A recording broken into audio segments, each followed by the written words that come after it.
नमस्कार दोस्तों, मेरे YouTube चैनल पाई प्लस में आप सभी का स्वागत है। आज है 27 अगस्त 2022, जिसमें हम करने वाले हैं डेली करंट अफेयर टैबलेट। तो आज देखते हैं आज क्या है खास। बढ़ते हैं अपने प्रश्न की तरफ। तो प्रश्न संख्या पहला है, किस भारतीय वैज्ञानिक को DRDO का अध्यक्ष नियुक्त किया गया है? तो किन्हें नियुक्त किया गया है? समीर वी कामत को। हमने पिछले लेक्चर में पढ़ा था कि DRDO के जो अध्यक्ष हैं वह जी सतीश रेड्डी हैं। तो यह नई नियुक्ति हो चुकी है DRDO के रूप में, DRDO के अध्यक्ष के रूप में। तो आप उसे अपडेट कर लेना। अब कौन है इसके अध्यक्ष? तो समीर वी कामत हैं। बढ़ते हैं आगे। यह देश के प्रतिष्ठित वैज्ञानिक डॉक्टर समीर वेंकटपति कामत को रक्षा अनुसंधान एवं विकास संगठन यानी कि DRDO का अध्यक्ष नियुक्त किया गया है। बात करें अगर DRDO की, तो जो इसकी स्थापना हुई थी वह 1958 में की गई थी। यह संगठन भारतीय रक्षा मंत्रालय की एक अनुषांगिक इकाई के रूप में कार्य करता है, अर्थात जो इसका नोडल मंत्रालय है वह रक्षा मंत्रालय है। बढ़ते हैं आगे। प्रश्न संख्या दूसरे की तरफ, हाल ही में किसे 31वें व्यास सम्मान से सम्मानित किया गया है? इसका जो 31वां व्यास सम्मान 2021 का है डॉक्टर असगर वजाहत को दिया गया है, उनके नाटक महाबली के लिए। देखते हैं इसका डिस्क्रिप्शन। वर्ष 2021 के व्यास सम्मान के लिए प्रख्यात लेखक असगर वजाहत को उनके नाटक महाबली को चुना गया है। उत्तर प्रदेश के फतेहपुर जिले में इनका जन्म हुआ था और ये दिल्ली जामिया मिलिया इस्लामिया हिंदी विभाग के प्रोफेसर रह चुके हैं। बढ़ते हैं आगे। इस पुरस्कार की बात करें तो यह जो पुरस्कार है वह बिरला फाउंडेशन द्वारा प्रत्येक वर्ष प्रदान किया जाता है, जिसमें 4 लाख रुपए के साथ एक प्रशस्ति पत्र भी दिया जाता है। अगर बात करें 30वां जो व्यास सम्मान है वह किसे दिया गया था? तो शरद पगारे को यह सम्मान दिया गया था। बढ़ते हैं आगे। प्रश्न संख्या तीसरी की तरफ, किस राज्य में टोमेटो फ्लू नामक वायरस का पहला मामला पाया गया है? तो यह केरल राज्य में पाया गया है इसका पहला मामला। केरल में टोमेटो फीवर के वायरस नज़र आए हैं। यह बहुत ही रेयर वायरस है, अर्थात यह बहुत रेयर केस में पाया जाता है, जिसमें हाथों में लाल रंग के फफूले हो जाते हैं। इसी वजह से इसे टोमेटो फीवर की संज्ञा प्रदान की गई है। टोमेटो फीवर एक वायरल इन्फेक्शन है। यह वायरल इन्फेक्शन है, अर्थात जो रोगी व्यक्ति होता है उसके कांटेक्ट में किसी व्यक्ति के आने से इसका प्रसार होता है, जो 5 साल से कम उम्र के बच्चों को ज़्यादातर प्रभावित करता है। बढ़ते हैं आगे। अगर बात करें इसे टोमेटो फ्लू नाम क्यों दिया गया है, तो जो इसका जो सिम्टम्स है वह लाल रंग के छोटे छोटे दाने के रूप में टमाटर के कलर के होते हैं। इसकी वजह से इसे टोमेटो फीवर नाम दिया गया है। आगे बढ़ते हैं अगले प्रश्न संख्या 4 की तरफ। तो हाल ही में किसे उपन्यास प्रमेय के लिए साहित्य अकादमी युवा पुरस्कार 2022 प्रदान किया गया है? तो इसको जो साहित्य अकादमी युवा पुरस्कार 2022 प्रदान किया गया है वह हिंदी के लिए भगवंत अनमोल को प्रदान किया गया है। वो अगर साहित्य अकादमी की बात करें तो जो साहित्य अकादमी है इसका गठन जो 1994 में किया गया था, 1994 में किया गया था। और यह जो पुरस्कार प्रदान किया जाता है युवा साहित्य पुरस्कार, वह 23 भाषाओं में इस बार प्रदान किया गया है, जबकि यह 24 भाषाओं में प्रदान किया जाता है। इस बार का जो मराठी भाषा का पुरस्कार है वह नहीं प्रदान किया जाएगा। बढ़ते हैं आगे प्रश्न संख्या 5 की तरफ। तो हाल ही में उत्तर प्रदेश के किस जिले को इत्र पर्यटक स्थल के रूप में विकसित करने का निर्णय लिया गया है? तो यह जो जिला है कन्नौज है, उत्तर प्रदेश का कन्नौज जिला है, जिसे इत्र पर्यटक के रूप में विकसित किया जाएगा। बात करें अगर कन्नौज की, तो इसे इत्र नगरी के नाम से भी जाना जाता है। बढ़ते हैं आगे प्रश्न संख्या 6 की तरफ। तो वित्त मंत्री निर्मला सीतारमण ने मुख्यमंत्री सूक्ष्म वित्त योजना को किस राज्य में शुरू किया है? तो इस योजना का शुभारंभ जो किया गया है वह नागालैंड में किया गया है। केंद्रीय वित्त और कॉरपोरेट मामलों की मंत्री ने नागालैंड में मुख्यमंत्री सूक्ष्म वित्त योजना CM माइक्रो फाइनेंस स्कीम का शुभारंभ किया है। अगर बात करें माइक्रो फाइनेंस स्कीम की, तो यह जो माइक्रो फाइनेंस स्कीम है वह छोटे बिजनेसमैन और एंटरप्रेन्योर या स्मॉल जो सूक्ष्म लघु उद्योग होते हैं उनके लिए वित्तीय सुविधा मुहैया कराना इसका मेन लक्ष्य होता है। बढ़ते हैं आगे प्रश्न संख्या 7 की तरफ। तो किस देश ने हाल ही में रूसी परमाणु कंपनी के साथ $2.25 अरब का करार किया है? तो किसने किया है? तो दक्षिण कोरिया ने किया है इसके साथ। यह समझौता मिस्र के पहले परमाणु बिजली संयंत्र को कल पूर्जे प्रदान करने के लिए किया गया है। इस समझौते के तहत दक्षिण कोरिया मिस्र के डाबा में तैयार हो रहे संयंत्र के निर्माण कार्य और टरबाइन से संबंधित उपकरण प्रदान करेगा। डाबा यानी कि मिस्र के डाबा में जो अमेरिका की एक कंपनी है ASE, उसने एक परमाणु संयंत्र बना रहा है। तो उसके लिए जो कल पुर्जों की आवश्यकता पड़ेगी वह दक्षिण कोरिया से प्रदान किया जाएगा, यानी दक्षिण कोरिया से जाएगा वो। कोरिया के थोड़ा ब्रीफ हिस्ट्री के बारे में जान लेते हैं। तो जो रूसी और जापान युद्ध हो रहा था 1904 और 5 में, उस समय जो जापान का रुतबा काफ़ी आगे था और यह काफ़ी शक्तिशाली देश माना जाता था।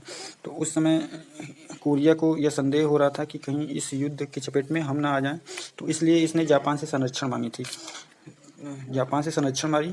फिर उसके तत्पश्चात 22 अगस्त 1910 को जापान ने इसे अपना अंग बना लिया, अर्थात इसे अपने देश में मिला लिया। फिर होता क्या है कि जब द्वितीय विश्व युद्ध समाप्त होता है, उस समय जापान की शक्ति पूरी तरीके से छिन्न भिन्न हो चुकी थी, क्योंकि अमेरिका ने जब इसमें परमाणु अटैक किया तो यह पूरी तरीके से तबाह हो चुका था। तो उस समय 1945 में एक संधि हुई जिसका नाम था याल्टा संधि। उसके अनुसार जो कोरिया था उसे दो भागों में विभाजित किया गया।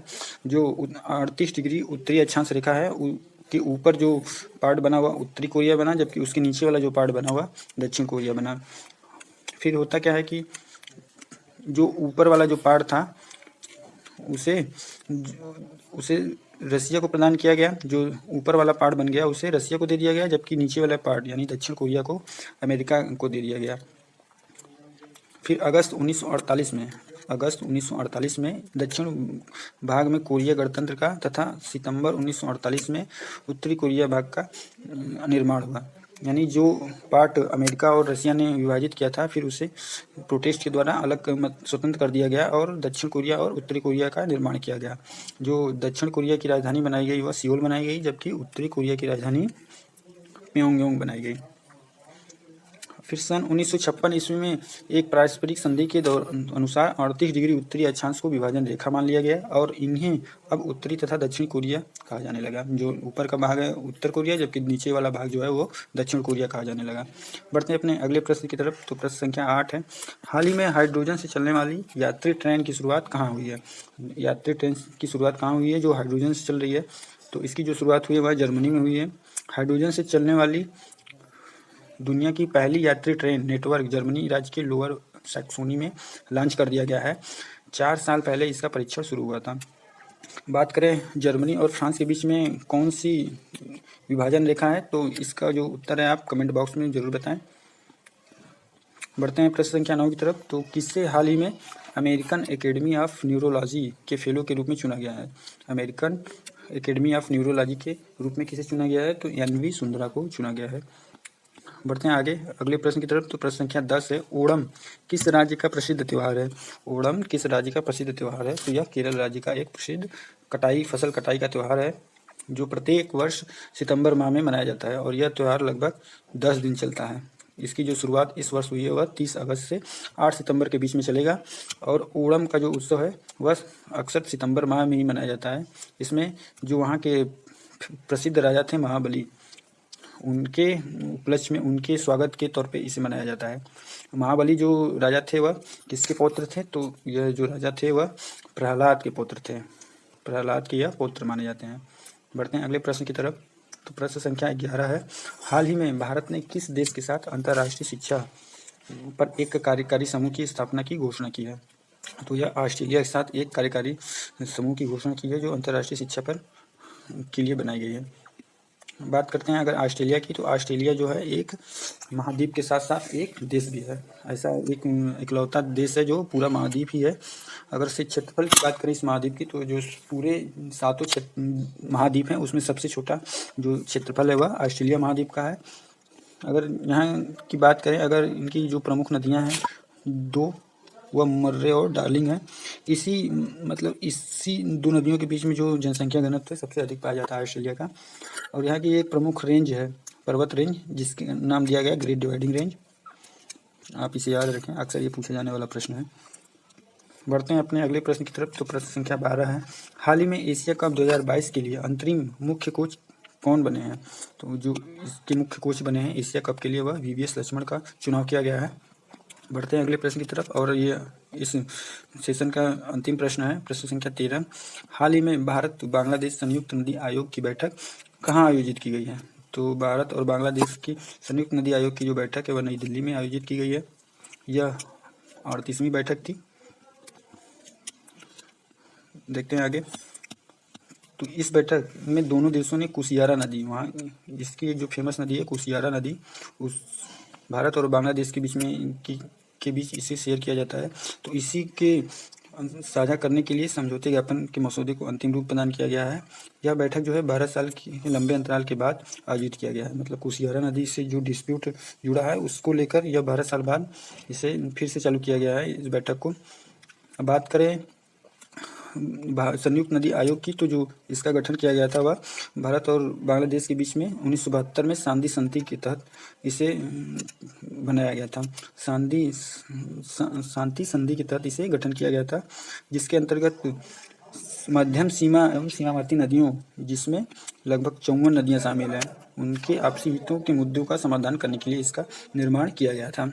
बढ़ते हैं आगे पोर्शन की तरफ। तो अगला पोर्शन है हमारा रिवीजन। प्रश्न संख्या पहला, हाल ही में 3.5 किलोमीटर लंबी मालगाड़ी का परीक्षण किया गया है, उसका नाम क्या है? तो जो इसका नाम था वह सुपर वासुकी था। प्रश्न संख्या दूसरा है, किसने हाल ही में आज़ादी क्वेस्ट ऑनलाइन शैक्षिक मोबाइल गेम लॉन्च किया है? तो इसका जो लॉन्च किया था इसको अनुराग ठाकुर जी ने लॉन्च किया था। प्रश्न संख्या तीसरा है, न्यू इंडिया सेलेक्टेड राइटिंग्स 2014-19 नामक पुस्तक का विमोचन हाल ही में किसने किया? इसका विमोचन इस पुस्तक का किया था एम वेंकैया नायडू ने इसका विमोचन किया था। बढ़ते हैं आगे प्रश्न संख्या 4 की तरफ। तो किस देश के राष्ट्रपति को 2022 का लिबर्टी मेडल प्रदान किया जाएगा? तो यह यूक्रेन के राष्ट्रपति यानी जेलेंस्की को यह मेडल दिया जाएगा इस बार। प्रश्न संख्या 5 है, हाल ही में प्रधानमंत्री मोदी ने कहाँ अमृता अस्पताल का उद्घाटन किया है?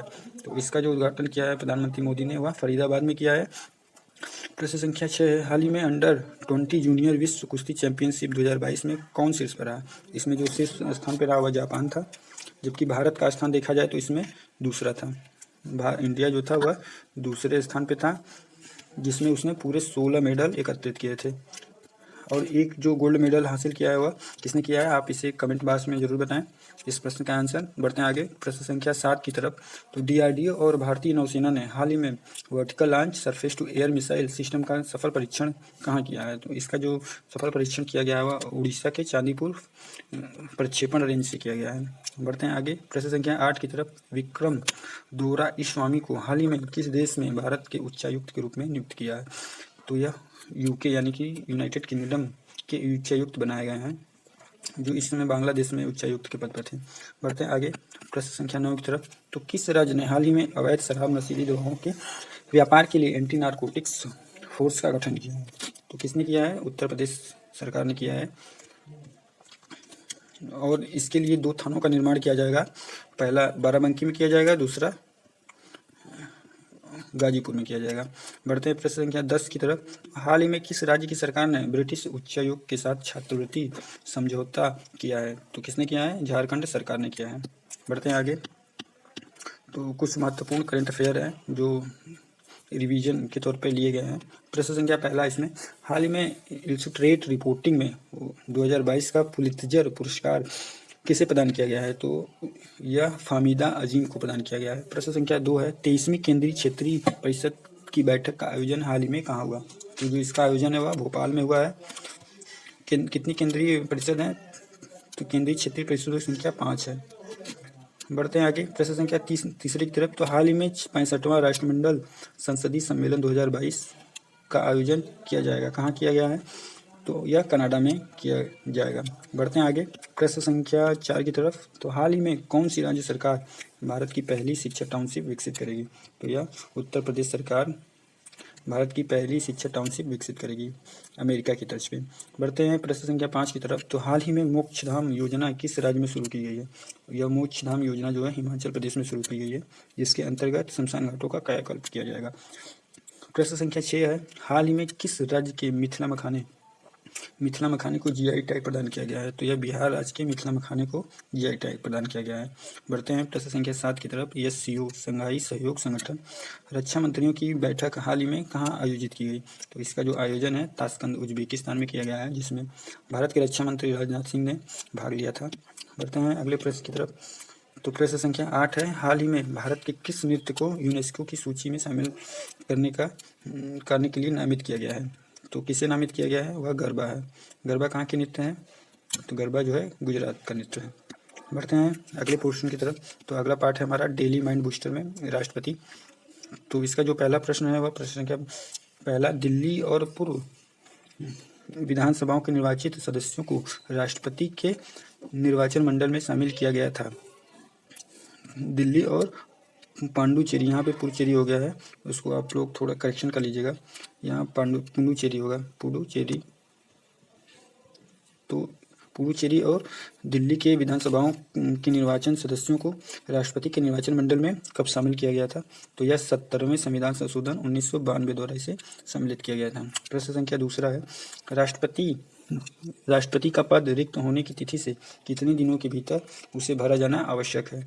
तो उसे 6 महीने के भीतर भरा जाना आवश्यक है। यानी जिस दिन से राष्ट्रपति पद रिक्त माना जाता है उस दिन से 6 महीने के भीतर उस पद को भरा जाना आवश्यक है।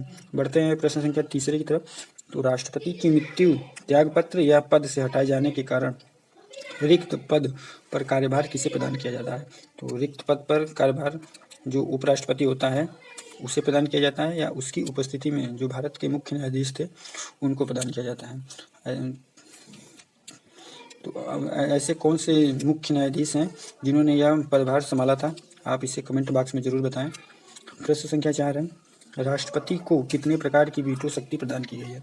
जो राष्ट्रपति है उसे कितने प्रकार की वीटो शक्ति प्रदान की गई है? तो उसे 3 प्रकार की वीटो शक्ति प्रदान की गई है। पहला होता है आत्यांतिक वीटो, दूसरा निलंबन वीटो, तीसरा जो होता है पॉकेट वीटो, जिसे जेबी वीटो के नाम से भी जाना जाता है। प्रश्न संख्या 5 है, लोकसभा में धन विधेयक किस की पूर्वानुमति से प्रस्तुत किया जाता है? जो लोकसभा में धन विधेयक है वह किसकी पूर्वानुमति से प्रस्तुत किया जाता है?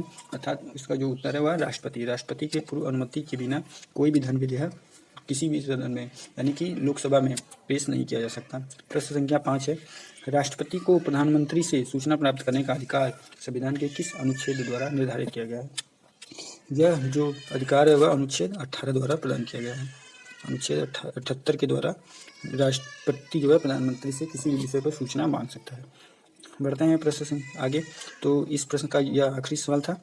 जय हिंद दोस्तों।